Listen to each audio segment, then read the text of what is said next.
चलिए देखते हैं इस क्वेश्चन को कैसे लगाना है, ध्यान से समझिएगा। ठीक, यहाँ पे आपको दिया गया है क्या कि 5 sin स्क्वायर 30 अंश। यहाँ से हल करते हैं इसको। तो पहले जो दिया गया 30 अंश का मान रख दीजिए, कितना आ जाएगा 1/2 का वर्ग, फिर प्लस cos 45 दिया तो यहाँ पे cos 45 का मान 1/√2 होता है, इसका वर्ग हो जाएगा, फिर माइनस कितना 4 इंटू में tan 30 अंश का मान 1/√3, इसका क्या आ जाएगा वर्ग, अपन 2 sin 30 अंश का मान कितना है, फिर वही रख दीजिए 1/2 इंटू में cos 30 अंश का मान √3/2 के, इसका क्या है, फिर प्लस tan 45 अंश का मान 1 होता है। इसको हल कर लेते हैं, सिंपल सा, ध्यान से समझिएगा, ये मान याद होने चाहिए तभी आएंगे समझ में।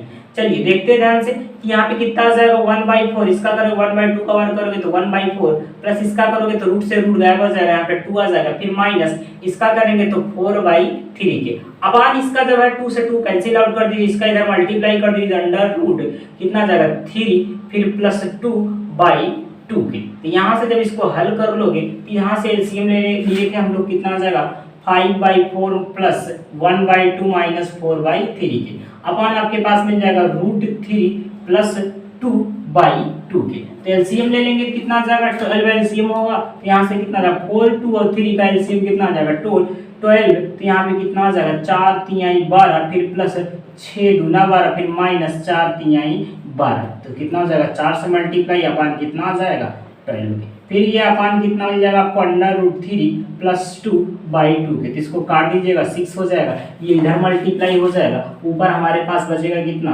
5 3 15, यहाँ पे फिर प्लस 6 फिर माइनस 16 अपान कितना आ जाएगा 6 इंटू में √3 प्लस 2 के। तो ध्यान से समझिए इसको हल कैसे करेंगे, तो इसका क्या निकालेंगे आप, यहाँ से घटाएंगे तो -10 आ जाएगा, तो -10 में यहाँ से घटाएंगे तो कितना 5, तो 5/6 ये कितना आ जाएगा √3 प्लस 2 के। इसको जब हल करोगे, अगर परिमेयीकरण करना चाहो करो, नहीं तो यहीं पे लाके छोड़ दीजिएगा, यही हमारा क्या आ जाएगा आंसर। ठीक, आगे देख लीजिए, यहाँ पे जो भी समझ में ना आए आप फिर से रिवाइज करके देख लीजिएगा। यहाँ से कुछ करना नहीं इस क्वेश्चन में, हमने क्या किया, केवल यहाँ पे sin 30 अंश का मान रख दिया, उसके बाद एलसीएम ले लिया है, यहाँ पे cos 45 अंश का मान रखेंगे, फिर tan 30 अंश का मान रखेंगे, केवल कैलकुलेशन, इसमें ज्यादा कुछ दिमाग लगाने की जरूरत नहीं। ठीक, आगे बढ़े, चलिए अगला क्वेश्चन देखते हैं।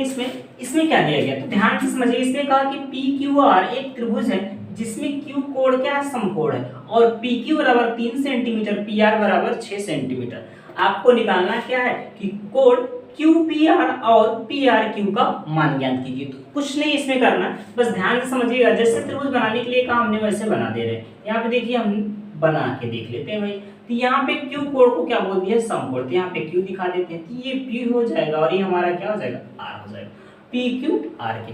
तो ध्यान से समझना, इसको हल कैसे करेंगे, आपसे पूछा क्या है, कहा कि PQ बराबर 3 सेंटीमीटर और PR बराबर कितना 6 सेंटीमीटर। तो आपको कोण क्या है इसका QPR ज्ञात कीजिए। तो QPR आपको ज्ञात करना है, तो देखो QPR तो हम जानते हैं कि जो कोण आपको ज्ञात करना है, जैसे मान लीजिए ये P वाला कोण ज्ञात करना है, तो इसके सामने वाला आपका क्या बन जाता है, लंब का काम करेगा।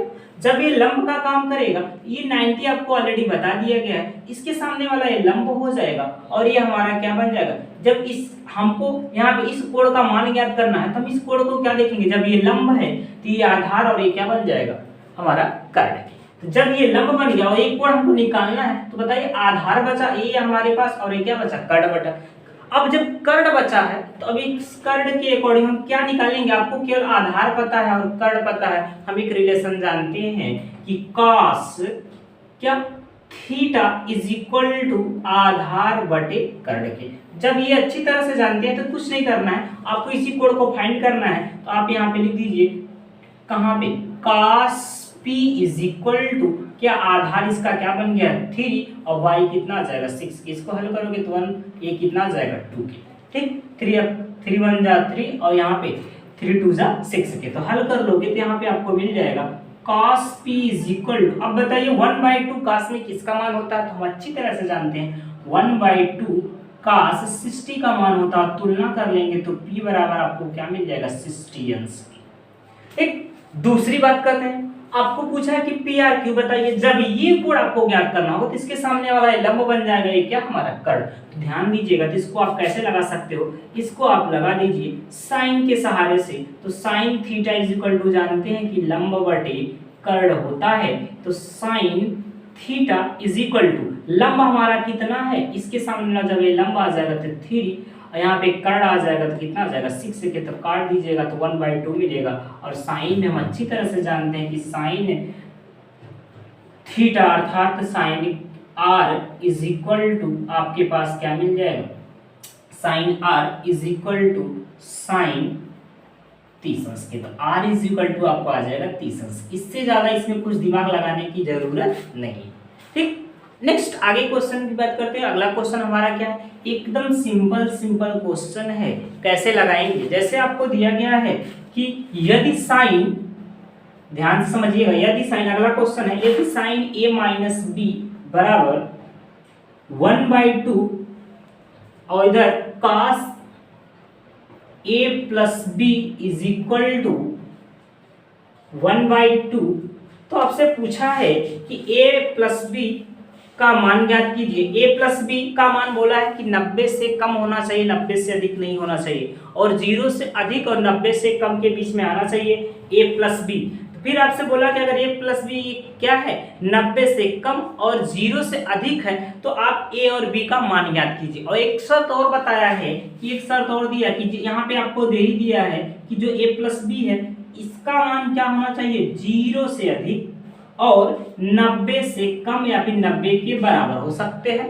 ठीक, दूसरी कंडीशन कि a हमारा क्या होगा, हमेशा बड़ा होगा यहाँ पे b से। तो आप बताइए a और b का मान निकालोगे कैसे। तो ध्यान दीजिएगा, कुछ है नहीं, सिंपल सा है। आप sine a minus B is equal to 1/2, अगर आप साइन a माइनस बी बराबर 1/2 देख लिए तो ध्यान दीजिएगा, आप बताइए कि साइन में 1/2 है किसका मान। तो साइन में अच्छी तरह से हम जानते हैं कि sine a minus B is equal to sine कितना 30 अंश के। जब यहाँ पे 30 अंश का मान रखोगे, तुलना करोगे तो आपको मिल जाएगा a minus B is equal to 30 अंश, इक्वेशन नंबर फर्स्ट के।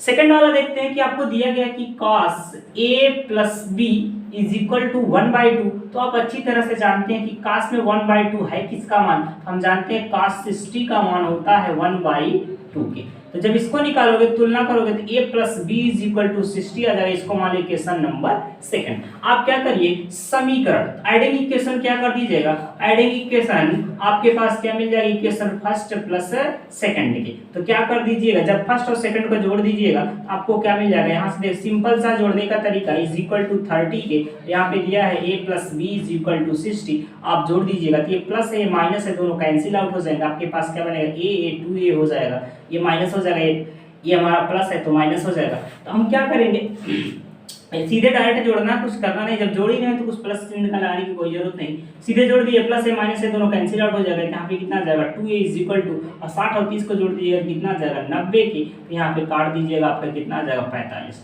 अब जैसे ही 45 है, इसी 45 को किसी एक इक्वेशन में ले जाके पुट कर दिए तो आपको जानते हैं कि a minus B is equal to कितना 30 अंश के, यहाँ पे a इज इक्वल टू 45, तो 45 minus b is equal to 30 अंश के। इसको इधर लेके चले, इसको इधर लेके चले आइए, तो कितना आ जाएगा 45 माइनस कितना 30 के इधर इक्वल टू कितना आ जाएगा b के। हल करके निकाल लीजिए कि यहाँ पे 5 आ जाएगा, आपको 1 आ जाएगा, आपको b इज इक्वल टू मिल जाएगा कितना 15 अंश। तो जब b इज इक्वल टू 15 अंश और a इज इक्वल टू 45 अंश, आप जोड़ के देख लीजिएगा क्या a और प्लस b का मान कितना आ रहा है। तो आप हल करेंगे तो हमको क्या मिलेगा, सेम एकदम यही मिलेगा। 45 में अगर आप 15 जोड़ देंगे तो कितना मिल जाएगा 60 के, और 45 से 15 घटा देंगे तो कितना आ जाएगा 30 के। तो इससे आप आंसर भी चेक कर सकते हो, सिंपल भाषा है, इसको आप समझ लीजिए। ठीक है, कुछ क्वेश्चन होंगे इसके हम आगे बताएंगे अभी। ठीक है।